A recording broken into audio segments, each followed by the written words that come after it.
Parte 2. Diz o Dhammapada, em uma das suas primeiras leis, que não sejas um sustentador desse mundo. E o que é que sustenta esse mundo? O pensamento, gente.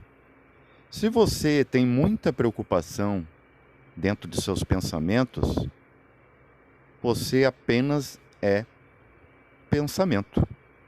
Você é apenas um peso. Você não está soltando, você não está se liberando. Diz um ditado muito importante que diz assim: tempos fáceis fazem homens fracos. Tempos difíceis fazem homens fortes. Agora vamos entrar em outro exemplo. A mulher, ela é simbolizada em sua beleza, em seus cabelos. Você sabia que se as células não morressem, não passassem por uma dissolução, a mulher não teria a beleza que ela representa? Os cabelos é produto de células mortas. Tanto que a criança, quando nasce, ela nasce sem queratina. Ela vai desenvolvendo conforme as suas células vão se desgastando com a própria vida, o próprio decorrer do tempo sobre ela. Aí ela vai criando cabelo. Depois se perde de novo. Então, quer dizer, o que a natureza está querendo dizer com isso? Que quanto menos, mais livre você é. Então, se você precisa de muitas coisas para viver, e essa vida que prova como é difícil, você não tem livre-arbítrio. Você tem uma liberdade até certo ponto, mas ela é condicional. Você tem que passar pelas hostes do meio, pela dificuldade, senão você não se liberta. Você só recebe seu salário depois que se esforçou. E a questão de não pensar? Você já faz isso todos os dias quando você se encoraja de acordar pela manhã e ir trabalhar. Porque se você começar a pensar, eu vou provar que você não pensa, você age numa situação dessa. Se você parar para pensar, você vai se identificar com pensamentos negativos, com possibilidades, como por exemplo, o meu carro pode bater, eu posso ter um acidente de trânsito, eu posso ser assaltado na parada se eu uso da condução pública, eu posso tropeçar num buraco, eu posso ser atropelado, eu posso me resfriar, simplesmente o corpo não vai levantar.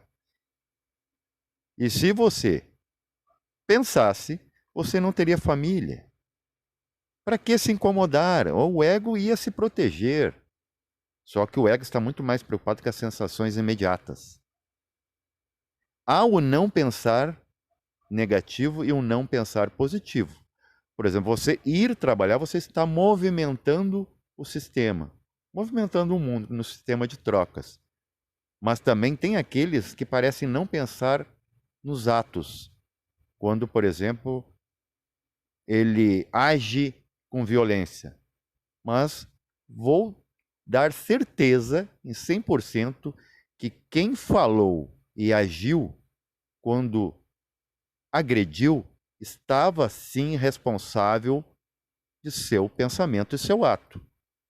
Ninguém faz nada sem pensar, a não ser nos próprios atos naturais, como eu já tinha enumerado, que é dormir. Você não vê o momento do sono exato, porque se você estiver vendo é consciência assistindo de fora, não é o pensamento, porque o pensamento se assustaria. A hora de voltar, a hora de nascer e a hora de morrer. Você não percebe isso com a mente de maneira nenhuma. É a mesma coisa quando eu vou comparar os batimentos cardíacos e sua respiração.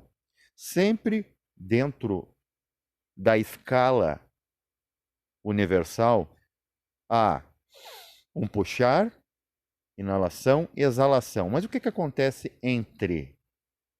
Acontece as pausas. Isso se vê na música. Quem vê música em tudo está dançando conforme ela. Está no passo certo. O batimento cardíaco, tum-tum. O que acontece? Uma pausa. Para depois vir o tum-tum. É um lapso, um microsegundo em que você não percebe em que você está vivo ou morto. E o que acontece com o iluminado, que é esse que se esclarece, não é que ele toma como um sol, sair brilhando por aí, todo mundo constelando em torno dele.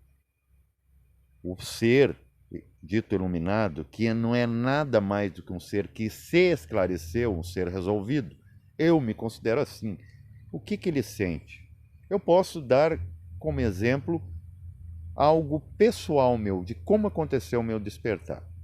Foi muito simples. Eu sentei numa pedra, senti o desconforto da pedra, isso é muito importante, o desconforto ou bem-estar do corpo, e eu acabei percebendo como se fosse uma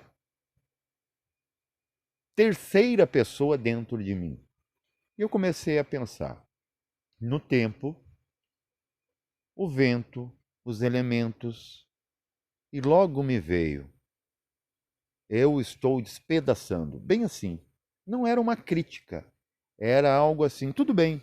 Não é como lá o exemplo daquela prática dos carros em que você, observe seus pensamentos de fora, que você se libertará dos pensamentos. Não, você pode se identificar com a cor, com a marca do veículo. Se você representasse seus pensamentos como veículos, e você deixaria de assistir o sol lá atrás, de toda essa ilusão em movimento.